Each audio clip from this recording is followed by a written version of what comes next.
French investigators this morning released their initial findings into the cause of the crash on May 31st of Air France Flight 447. You heard some of their news briefing live on CBC News Morning. David Common was listening to from Paris, and he's on the phone with me live. David? Well, good morning, Heather. One of the most haunting little facts that has come out of this is that they now know that Air France 447 did not break up in the sky, that it fell almost vertically at extremely high speed directly into the southern Atlantic Ocean.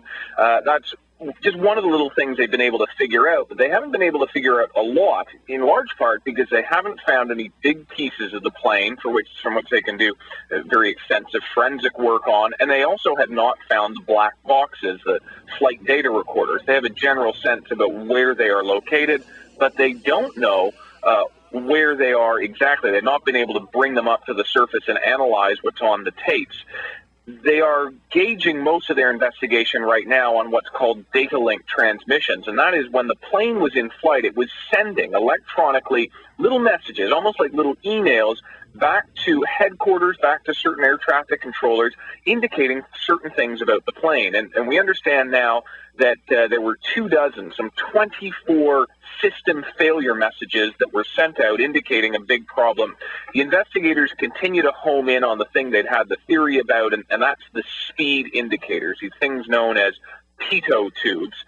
They give pilots, co-pilots an indication about just how fast or slow the aircraft is going, and there are indications that they were malfunctioning, and there are in fact indications that in the past these pitot tubes had malfunctioned. There was a replacement program going on, but it wasn't mandatory. That's the thing they're looking at, and just very briefly, if a plane is flying too fast, for instance, it could break apart, although we have indications that the plane did not break apart. If it's going too slow, it could fall out of the sky. So that's something that investigators will continue to look at. This really just a very preliminary look.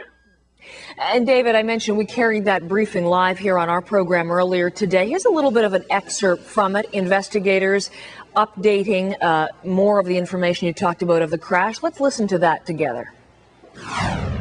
The flight Rio de Janeiro, Paris had been prepared in total, in the usual way, the usual preparation, normal preparation of the plane. The plane was due to leave at 22 hours. The engine started up at 22:10 and it took off at 22:29. No technical problems were identified or seen, nor were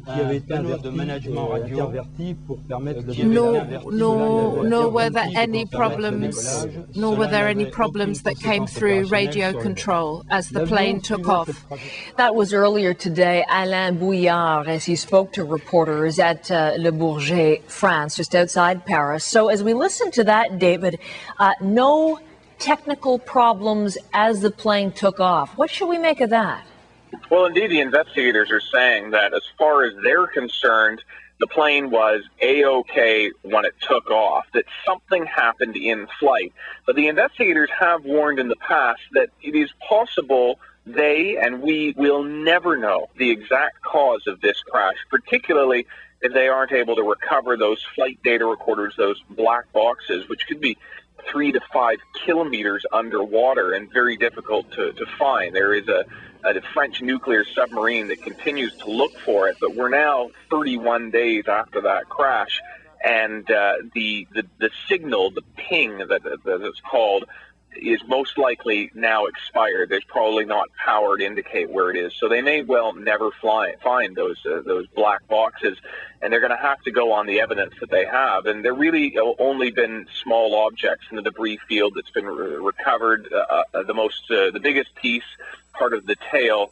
So they're going to go through that, but they don't have a complete picture, or as complete a picture as investigators would typically have. All they know right now is when it left, it was fine, and then suddenly, a few hours later, it was plummeting almost vertically at high speed into the ocean. David, thank you very much. David Common on that developing story in France for us.